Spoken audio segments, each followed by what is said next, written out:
after which, taking the heavy crown from a gold cushion, she placed it on her own head, grasped the sceptre in her right hand, the orb in her left, and appeared before all eyes as the incarnation of Russia. The spectators fell on their knees, while a paean of joy burst from the choir. Seated on her throne, motionless and hieratical, Catherine held her head upright under the massive crown and her hands steady under the weight of the sacred insignia of the empire. The Archbishop of Novgorod gave her the holy unction. Now, having become a head of the Orthodox Church, she herself celebrated Mass at the altar.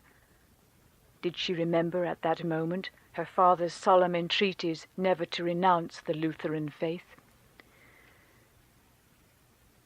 The ceremony over, Catherine returned to the palace in a golden coach, while behind her silver pieces flew towards outstretched hands. Long tables set up for the common people in the open air groaned under the weight of roast meats, cakes, and casks of wine. After the procession passed, the crowds fell upon the victuals, blessing the name of the little mother. She, meanwhile, was presiding from the height of her throne over a solemn repast in the Granovitaya Palata, the faceted salon. Her eyes swept over the assembled dignitaries, all the great names of Russia. Never had she had so many people around her, and never had she felt more alone. On the days that followed, hour after hour, delegates from all the peoples of the empire filed before her, and delegates from every class of society, and delegates from all the corporations. She was exhausted, and still she had to appear at the ball, the fireworks, the gala dinner, change her gown and her coiffure 10 times over, work with ministers between receptions. The truth was that she felt less at home in Moscow, the city of the past, than in St. Petersburg, the city of the future. "I do not like Moscow at all," she writes in French in her notes. "Moscow is the seat of idleness. I have made it a rule when I am there never to send for anyone, because it will not be until the following day that one has the answer whether that person is coming or not. Beyond that, the people there have before their eyes so many objects of fanaticism, so many miraculous images at every step, such a rabble of priests, so many monasteries, worshippers, beggars, thieves, useless servants in the houses. And what houses! How dirty they are, with their immense grounds and their courtyards that are nothing but muck-holes. So there, in Moscow, is a collection of riffraff of every kind who are always ready to oppose law and order, who since time immemorial turn into a riotous mob at the least trifle, who even cherish the tales of those riots and feed their minds upon them. There is not so much as a household that has forgotten its old password. In Petersburg the people are more submissive, more polite, less superstitious, more accustomed to foreigners. Yes, the stay in Moscow was trying to her. A week after the coronation, just when she had almost reached the end of her endurance, she was gripped by a horrible anxiety. The mysterious illness consuming her son became more acute.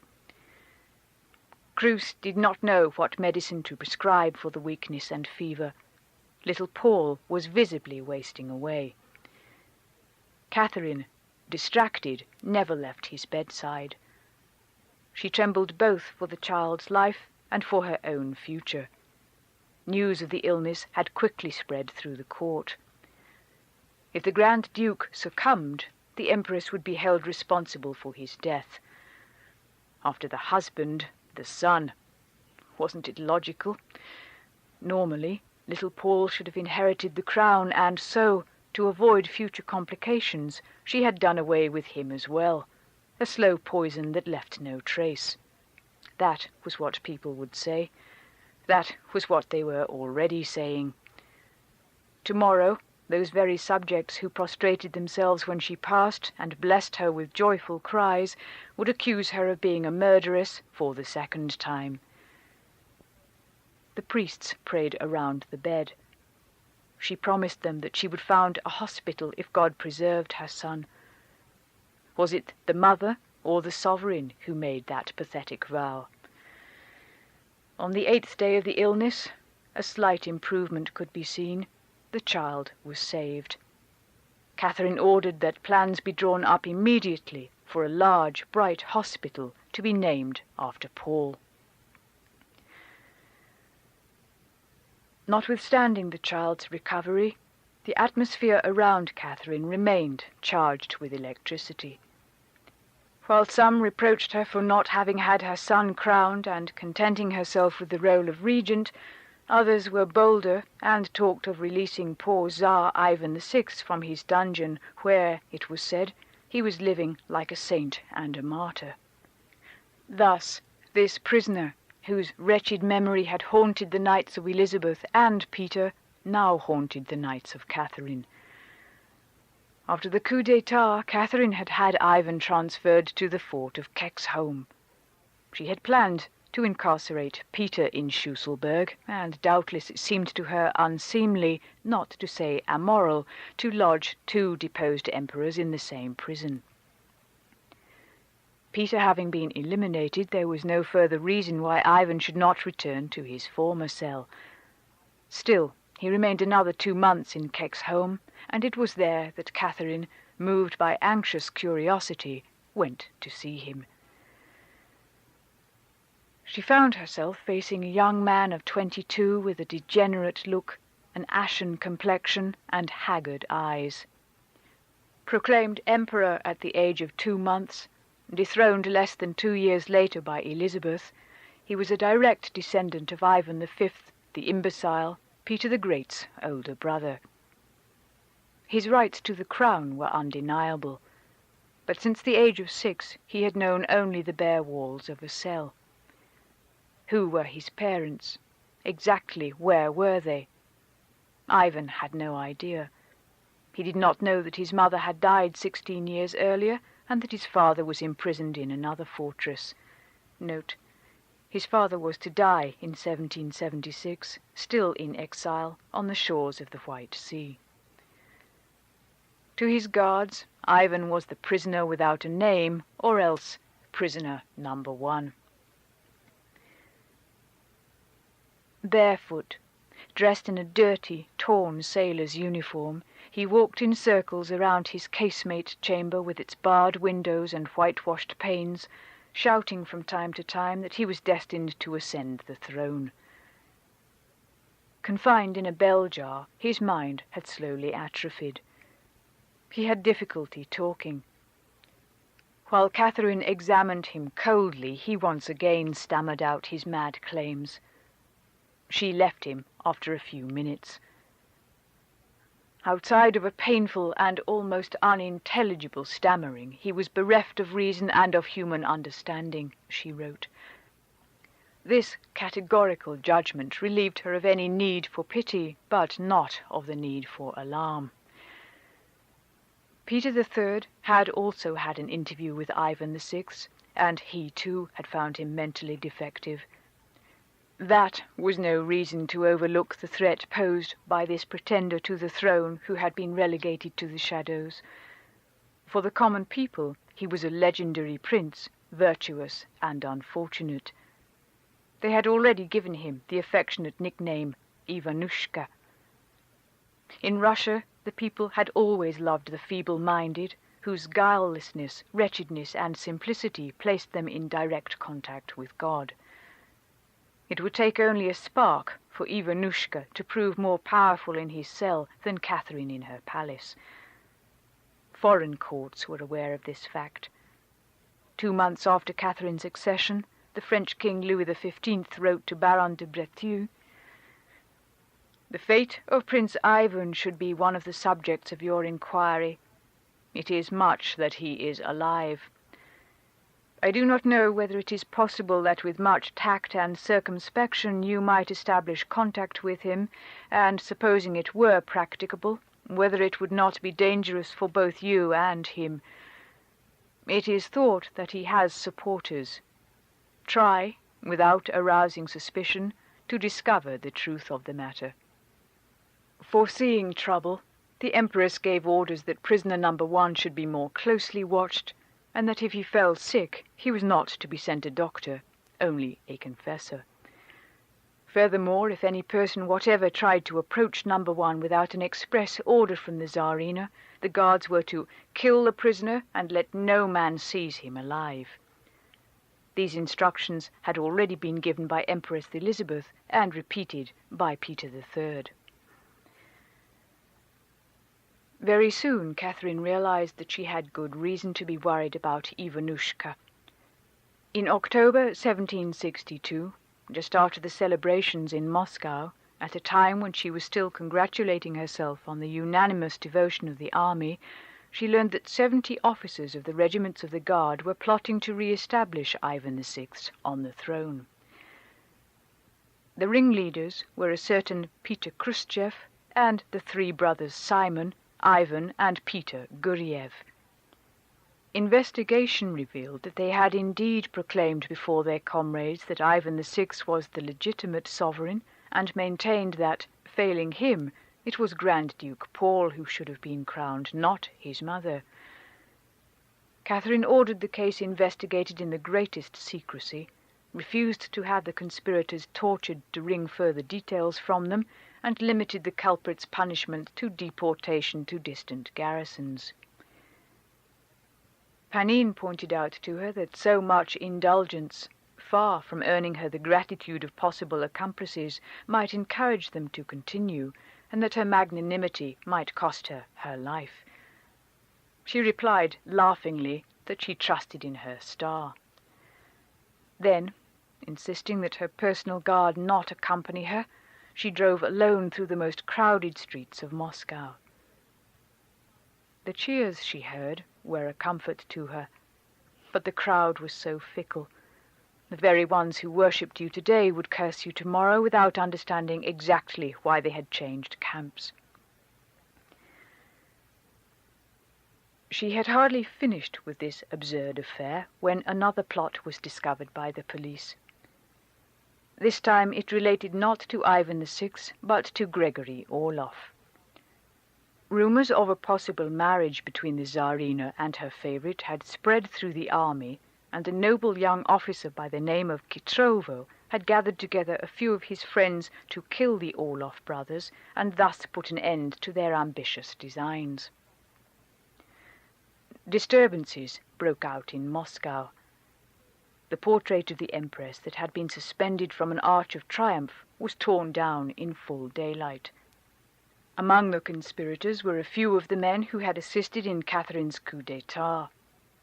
Her friends of yesterday, her surest allies. On interrogation, Kitrovo said the projected marriage was an insult to the Empire, and that he had planned to strike down Gregory and Alexis Orloff in order to protect Her Majesty from herself. Once again Catherine ordered the affair hushed up, and Kitrovo was merely exiled to his estates in Orel. With a rolling of drums, a ukase was proclaimed in the streets of Moscow forbidding the inhabitants to meddle in matters which did not concern them. Almost simultaneously, Catherine had to confront the displeasure of the Church. When she had come to the throne, she had tried to win the goodwill of the clergy by putting a stop to the secularization of church property ordered by Peter III. But during the winter of 1762-1763, she found that the serfs who had belonged to the clergy refused to submit again to the domination of such cruel and intransigent masters. To avoid serious disturbances, as well as to enrich the treasury, she withdrew her promise and permanently placed ecclesiastical domains under the jurisdiction of the State's College of Economics. The clergy as a whole, though outraged, bent their heads. But in Rostov, Archbishop Arsenius Matsevich rose up in wrath to defend the sacred rights of the Church. He anathematized those who raised their hand against the temples and holy places, and who want to appropriate the wealth formerly given to the Church by the children of God and by pious monarchs. That shot was aimed directly at Catherine, When she learned that the Archbishop was also calling on the people to rebel against the foreigner and talking about the magnificent martyr Ivan VI, she had him arrested and brought to Moscow. The Archbishop was an eminent personality in the empire, and this was a daring step. On his first appearance before the Empress, Gregory Orloff, Procurator General Glebov, and Chief of Police Tchaikovsky, Arsenius exploded in imprecations and biblical maledictions. He spoke so violently that Catherine is said to have put her hands over her ears so as not to hear him. The frightened judges did not dare condemn this prophet with the black beard and flashing eyes. God, they thought, would not forgive them if they sentenced one of his most eloquent servants. They asked Bestuzhev to intervene with Her Majesty, to persuade her to be indulgent. But she dug her heels in. To yield now would be to recognize that the Empress, the temporal head of the Orthodox Church, was bowing to one of its prelates. When Bestuzhev persisted, she answered, "Confound you, you are tired. Go to bed and sleep well." Impressed by the sovereign's firmness, the Holy Synod turned the Archbishop over to civil law. Arsenius Matsevich was condemned to be degraded and confined to a cloister where, by special order, he was to be employed at the hardest tasks, carrying water and cutting wood. Note: after 4 years in the monastery, Arsenius Matsevich was deposed and, under the name of Vral, liar, incarcerated in the citadel of Rival. There he died of hunger and cold in 1772. As for the Empress, she came through these first storms battle-hardened. The more she was challenged, the more she felt she was beyond challenge. It was as if she derived her legitimacy from the very obstacles she surmounted. Day by day she sank her roots deeper into Russian soil. Already she had chosen her style of government, a mixture of charm and hardness, generosity and mistrust. It is curious to observe the great pains the Empress takes to please all her subjects on days when she holds court, the freedom and the pressing importunity with which a great many of them solicit her attention and speak to her of their own affairs and ideas, wrote Baron de Breteuil on January the 9th, 1763. As for me, who knows the character of this princess, and who sees her lending herself to all of this with unequalled sweetness and grace, I can imagine how much it costs her to submit to it, and how strongly she must feel the necessity of doing so. And a month later, she, Catherine, has told me that from the moment she set foot in Russia, she had always been concerned with ruling there alone.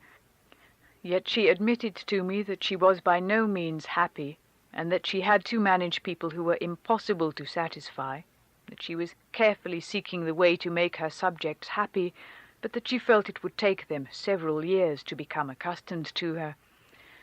Never has any court been rent by so many divisions. And again on March the 19th, the fear of losing what she has been daring enough to take is so easy to perceive in the daily conduct of the Empress that there is no person of any small importance who does not feel his strength in relation to her.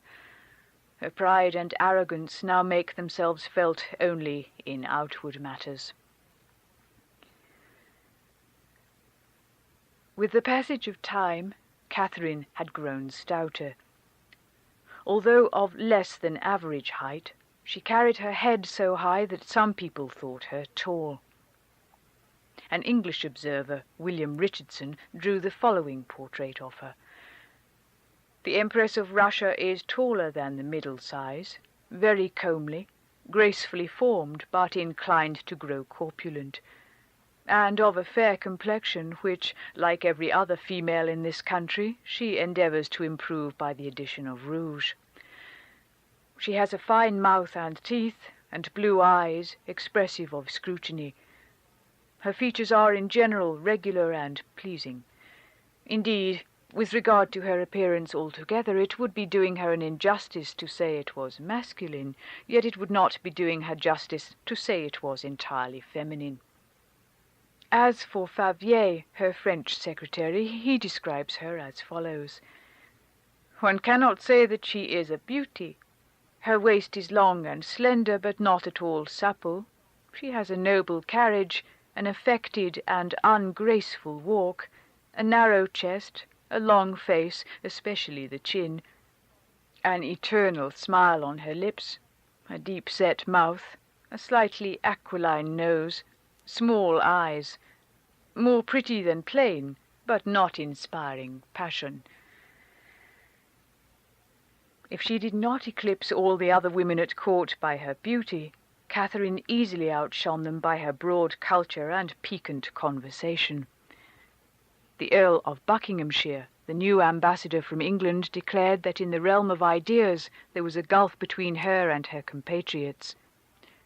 The Empress herself, from all the observations I can make and all the lights I can obtain, is, in talents, information, and application, greatly superior to everything in this country. Catherine's reward, when she escaped from her paperwork, was to associate with distinguished foreigners. She had understood very early that if her fame was to spread beyond the borders of Russia, she must seek propagandists in the intellectual circles of Europe. Thus, just 9 days after the coup d'etat, she had invited the philosopher Denis Diderot to St. Petersburg to continue printing his encyclopedia, publication of which had just been banned in France, although the first 7 volumes had already been successfully brought out. Notwithstanding the persistence of the Russian ambassador Golitsyn and Count Shuvalov, Diderot had refused, on the pretext that the following volumes could be published in Neuchâtel in Switzerland. The truth was that he had no desire to deliver up his person and his work to the whims of a sovereign who had come into possession of the throne so recently and under such suspicious circumstances.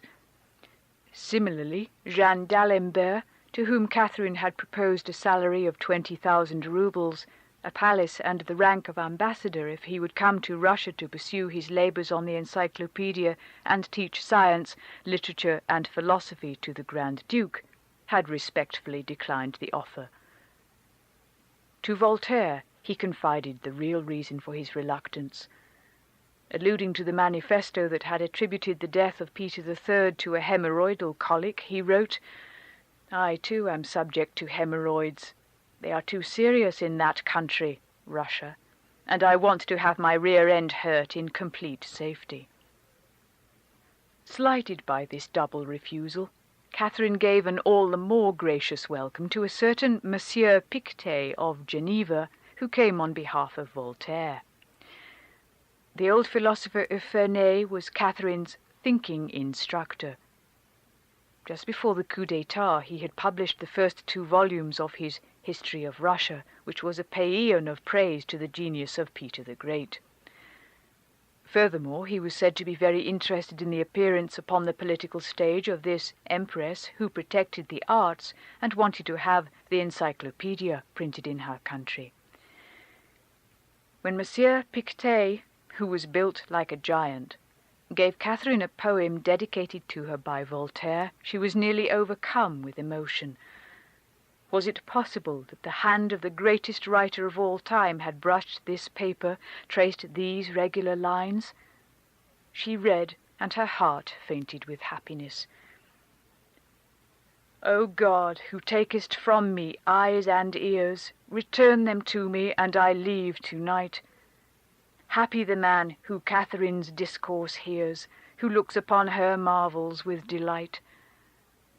Your talent, Catherine, is to charm and rule.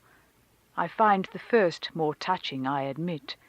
The sage who wonderingly admires your wit would, but on seeing you, become a fool." No sooner had Monsieur Pictet left than Catherine seized her pen to reply, "I have left a pile of petitions. I have delayed the fortune of several persons, so eager was I to read your ode.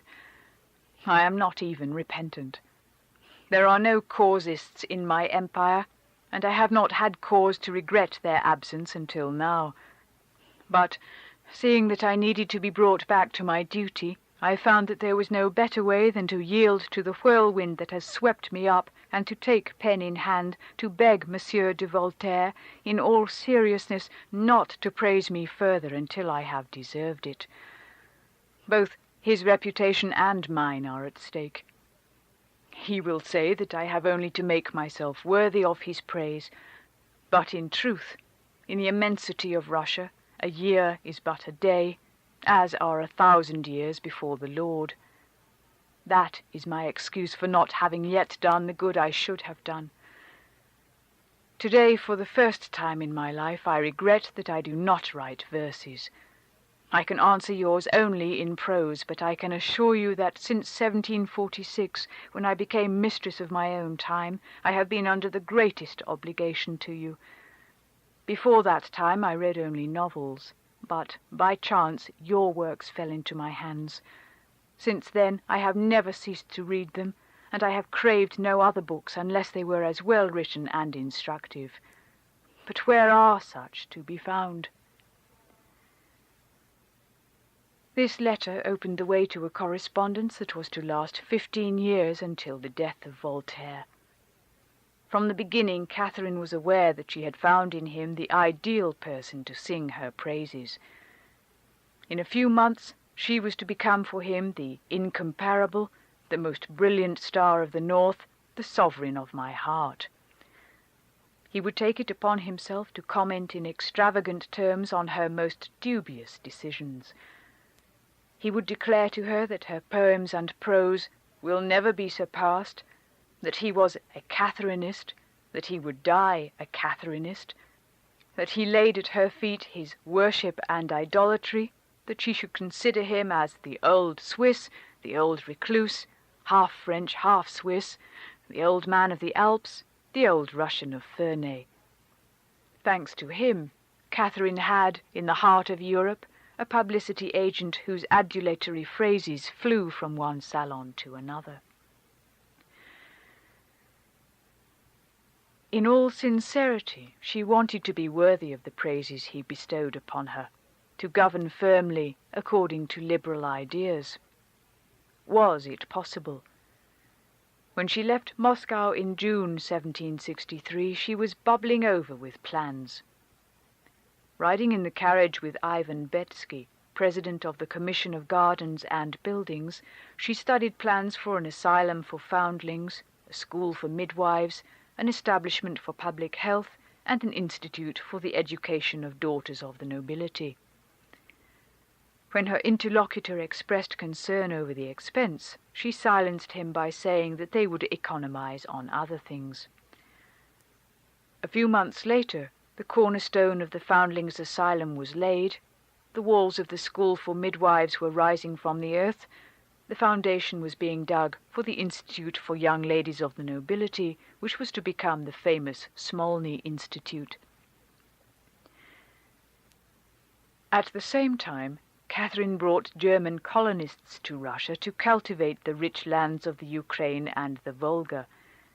She exempted them from military service, granted them 10-year interest-free loans with which to establish themselves, freed them from all taxes for 30 years, and guaranteed their right to exercise their religion.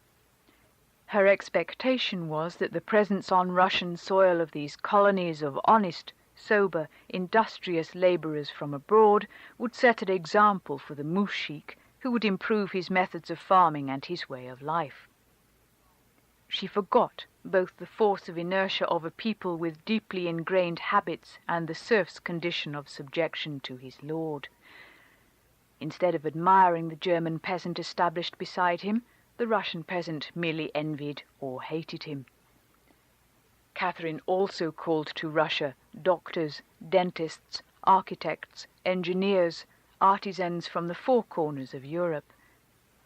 She abolished state intervention in commerce. Whoever wanted to export tar, linseed, wax, tallow, iron, hemp, caviar, or potash should be encouraged to do so by the administration. The merchants were ordered to group themselves into guilds so as to combat the disorder and apathy of trade and to promote the spirit of enterprise. A finance commission was set up to see to the recoinage of the many different sorts of currency circulating in the empire.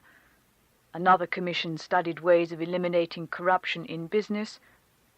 A third was charged with reforming the army, creating arsenals and barracks, and building military roads.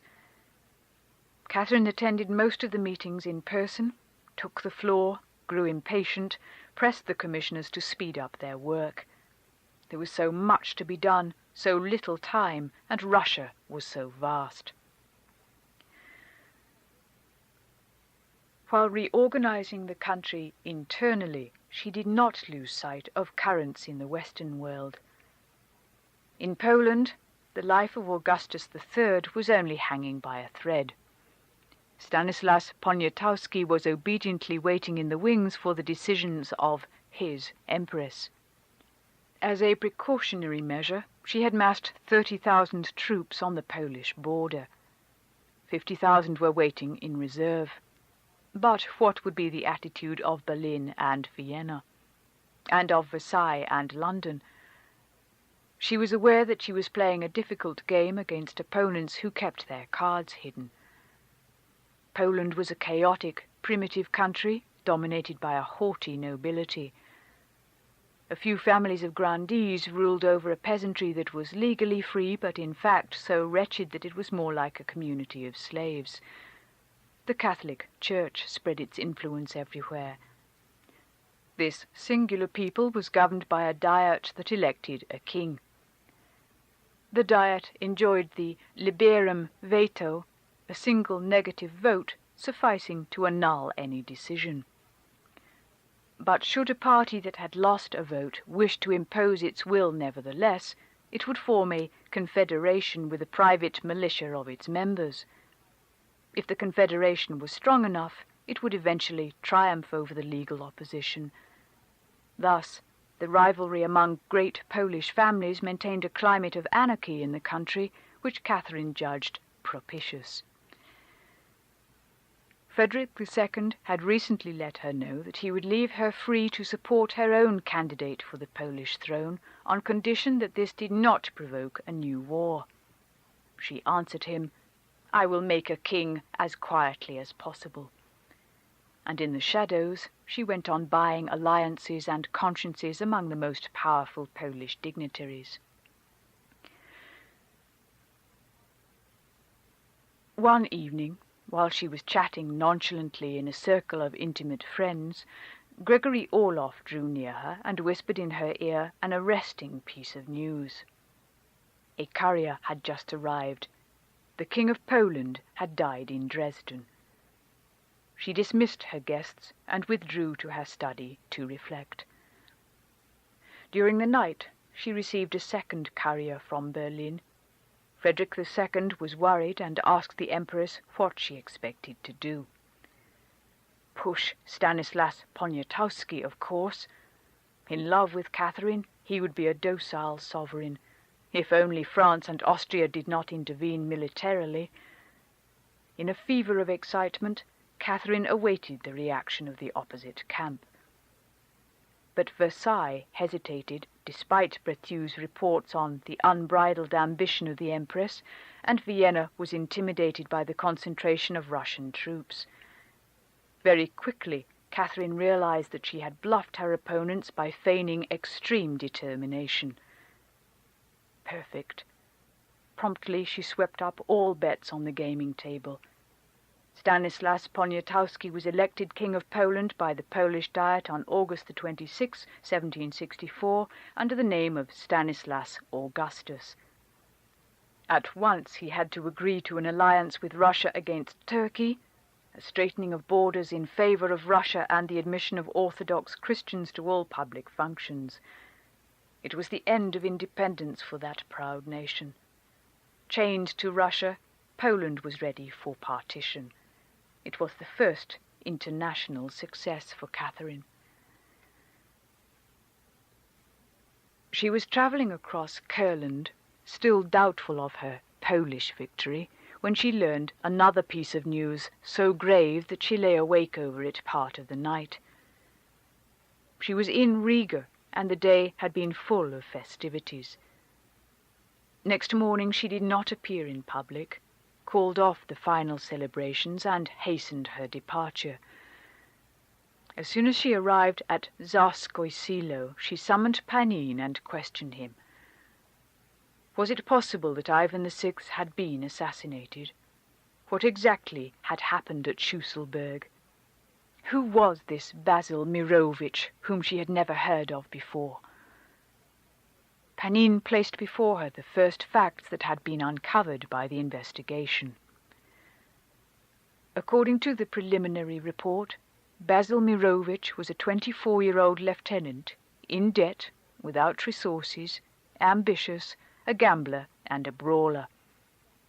He came from a Ukrainian family whose property had been confiscated by Peter the Great for their part in the treason of the Cossack Mazepa. He had first come to St. Petersburg in the hope of obtaining the restitution of his lands, or at least an improvement of his lot. Why could not he too, like the Orloffs, conquer fame and fortune in the perfumed wake of the Empress? But all his petitions remained unanswered. Those in high places did not want to know he existed. He grew bitter and even rebellious. The idea of a coup d'etat kept running through his mind. Then he was posted for a time to Schusselburg. He was immediately intrigued by the architecture of the fortress, with its inner enclosure watched over by a special guard that was never relieved. 2 sworn officers, Vlasiev and Tchikin, were permanently attached to prisoner number 1. These special jailers were, in fact, as much to be pitied as the captive they guarded. Like him, they had no contact with the outside world. They, too, were walled up alive. Many times they begged Panin to replace them. "We can bear it no longer." Panin advised them to be patient. What was the identity of the faceless, unknown man? Mirovitch began to question his new comrades, and little by little tongues loosened. He was stunned to learn that number 1 was no doubt Ivanushka, the martyr emperor Ivan VI. Crowned in the cradle, then thrown into prison in his earliest childhood, the poor creature was rotting away, starving and half naked in a cold, dark cell, when he should have been clad in brilliant purple and gold, ruling over the greatest empire in the world. No one ever saw him.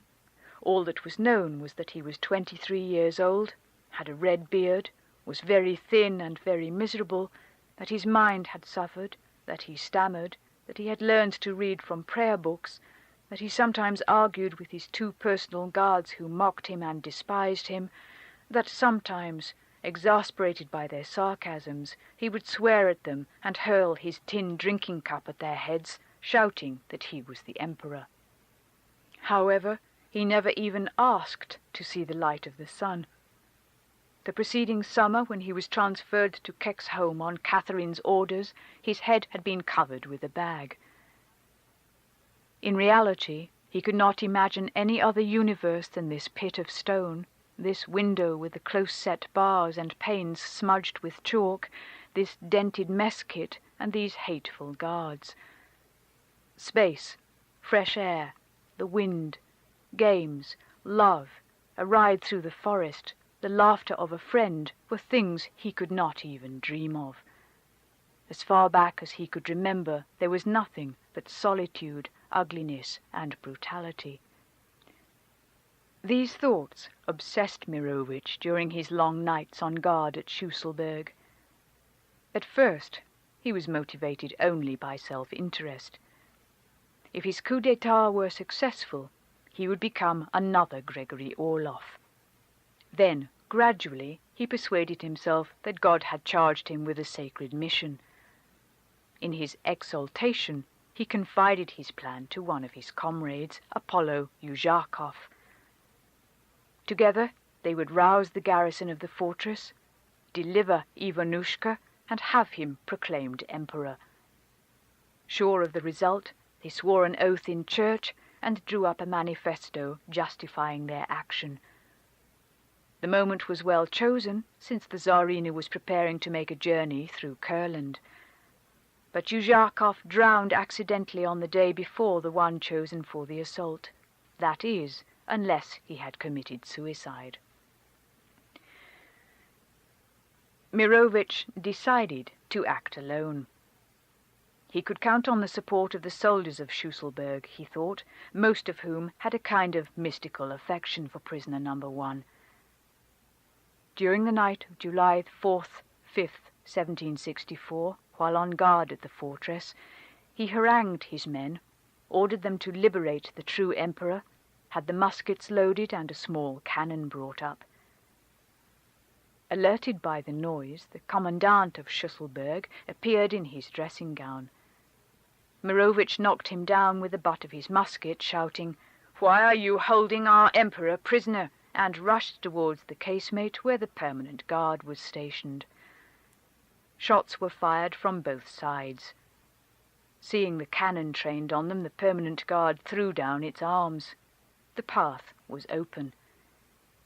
In the gallery, Mirovich met Tchikin, seized him by the arm, and cried, "Where is the emperor?" Tchikin replied imperturbably, "We have an empress, not an emperor." Furious, Mirovich shoved him aside and ordered him to open the door to the cell of prisoner number 1. Tchikin did as he was bidden. Inside, it was dark. A lamp was brought. On the ground, in a pool of blood, lay a human body, pierced through and through with sword thrusts.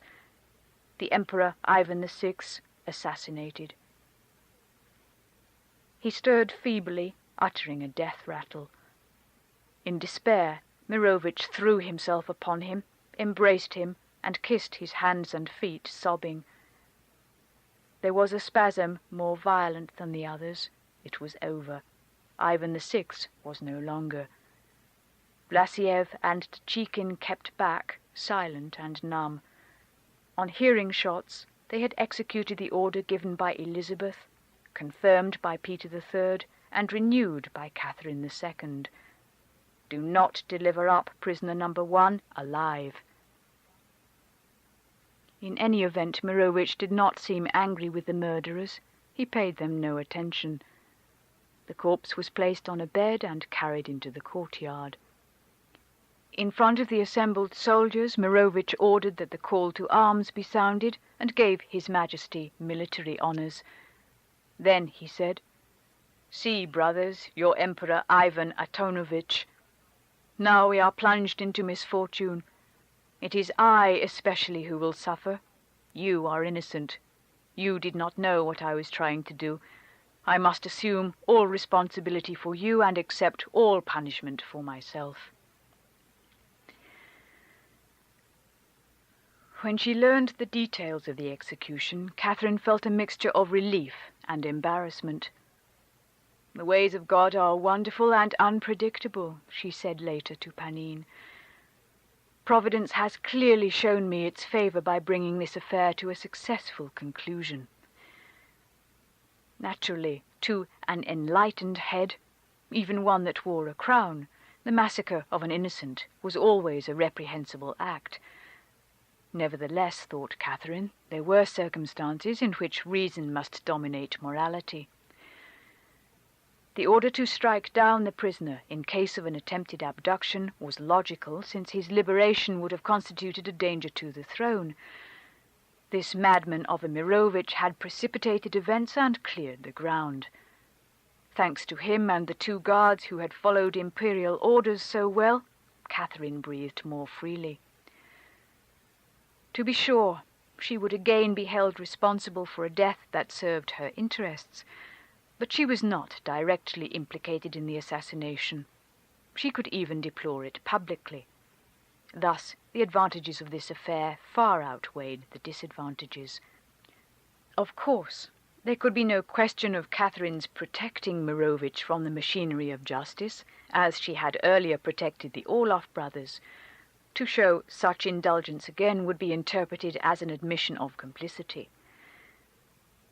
Mirovich was interrogated by the secret commission, and Catherine, who had returned to St. Petersburg, examined the documents in the dossier. There she found the manifesto that had been drawn up by the accused.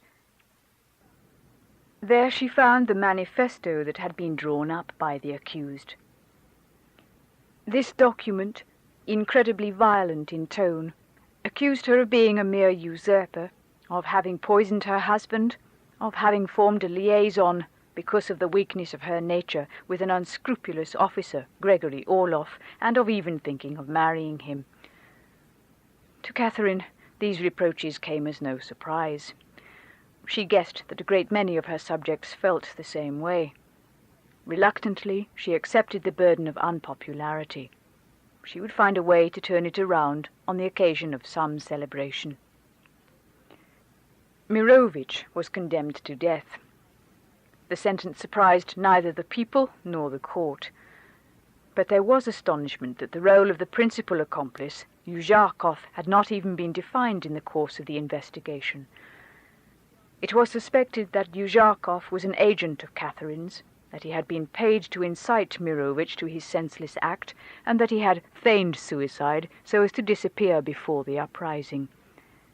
In any case, everyone thought the guilty man would be reprieved at the last moment, as state criminals had been in the reign of Elizabeth.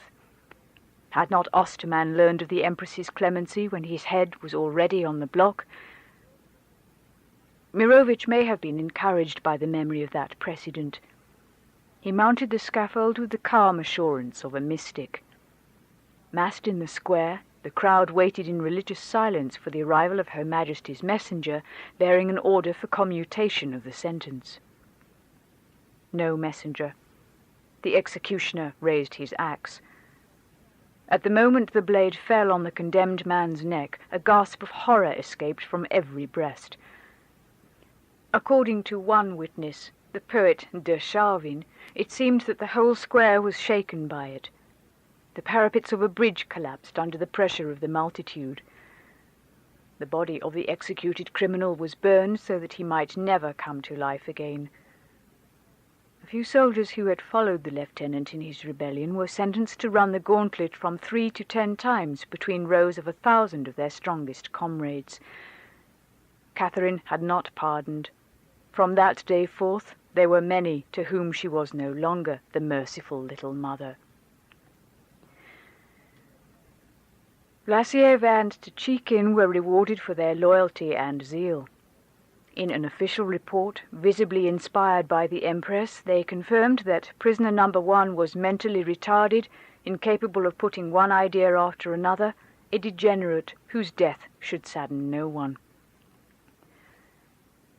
Foreign diplomats were stupefied, but continued to smile professionally at this sovereign who was responsible for 2 regicides in 2 years. The Frenchman, Bérenger, wrote in his report of July the 20th, 1764, "The Empress is suspected of having premeditated and ordered the assassination. What a woman, Monseigneur, is the Empress Catherine! What a theatre is Russia!" And on August the 7th, "The time and circumstances of this assassination aroused suspicions that the Tsarina herself instigated it with a view to freeing herself from an object of continual anxiety."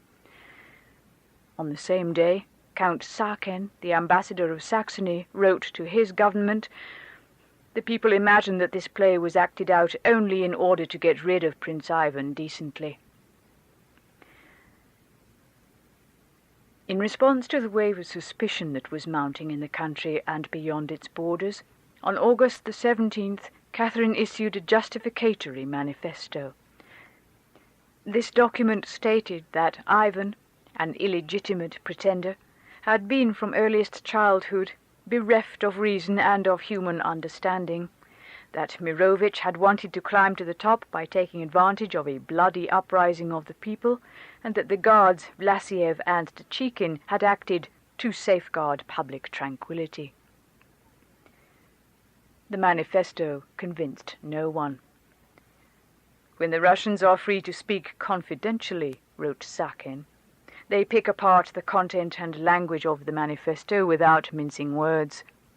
And also, I have been assured that some of the rabble offered prayers for Mirovich's soul as if he were a martyr, and in the very square where he was executed.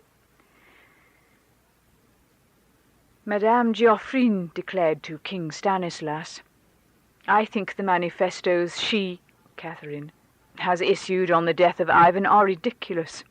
There was no necessity of her saying anything whatever. Mirovich's trial was entirely sufficient. To Catherine herself she dared write, It seems to me that if I were on the throne I should do what I thought good in my people's interest and in my own, without issuing manifestos on my conduct. I should wish to let my actions speak and impose silence on my pen. Catherine balked at that one. I am tempted to say to you that you discuss this manifesto as a blind man discusses colours.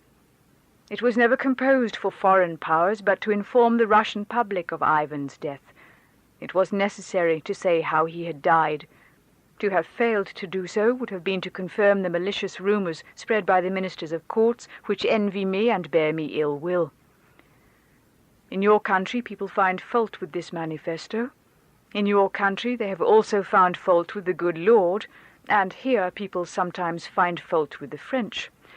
But it is none the less true that here this manifesto and the criminal's head have put an end to all the fault-finding. Therefore the purpose was accomplished, and my manifesto did not fail of its object. Ergo, it was good. In spite of this superb argument for the defence, Catherine's friends abroad did not accommodate easily to the shock of disappointment. Voltaire noted that the Ivan affair was conducted so atrociously that one would have sworn it was the work of fanatics. D'Alembert went further. It is very awkward to be obliged to get rid of so many people and print afterward that one is very sorry, but that it is not one's fault. Then, gradually, the philosophers calmed down and accepted political necessity. Their admiration for the far-off, generous Catherine inclined them to a sort of resigned indulgence. To overcome Voltaire's scruples, D'Alembert quoted him the proverb, "It is better to kill the devil before he kills you." And he added, "I agree with you that philosophy should not boast too much of such disciples.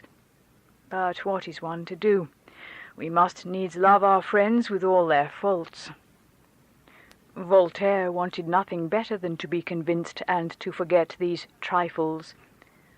"These are family affairs in which I do not meddle," he said.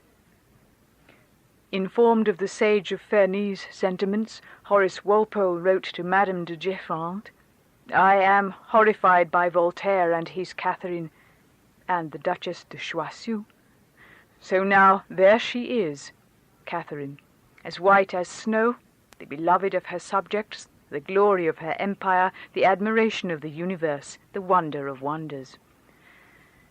In the salons of Paris and London, Voltaire and his Kate were tarred with the same brush.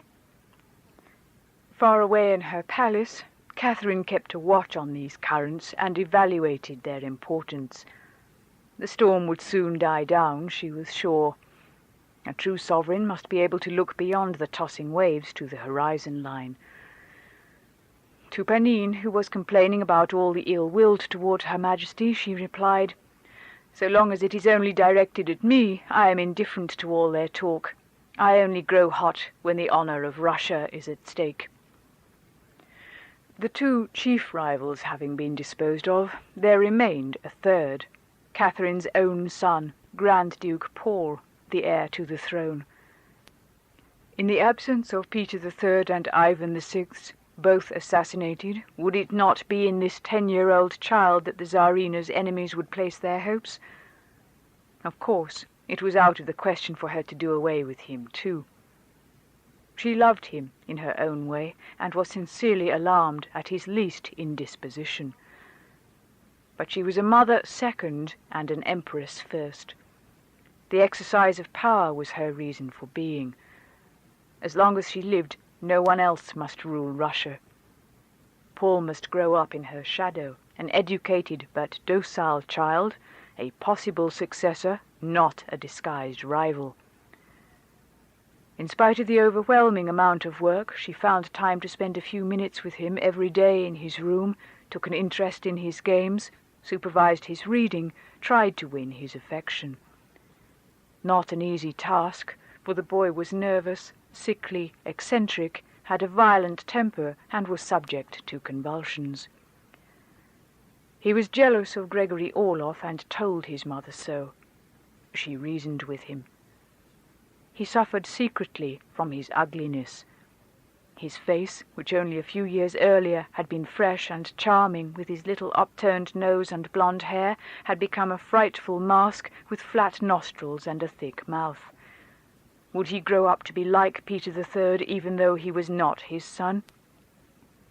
Catherine was worried about the future. Paul had begun to ask the people around him about the death of his father and his own chances of ruling. Bérenger, informed of these conversations by the child's valet, wrote to the Duc de Praslin, "This young prince, Paul, gives evidence of sinister and dangerous inclinations.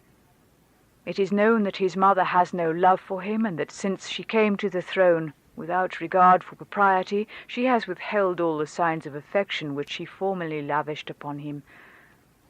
A few days ago he was asking why they had killed his father and why they had given his mother the throne that rightfully belonged to him. He added that when he grew up he would get to the bottom of all that. People are saying, Monseigneur, that the child allows himself too many remarks of that sort for them not to reach the ears of the Empress. Now, no one doubts that that princess will take all possible precautions to prevent him from putting his words into action." This concludes the reading of Catherine the Great by Henri Troyat, Part 1. This book was read by Jill Masters.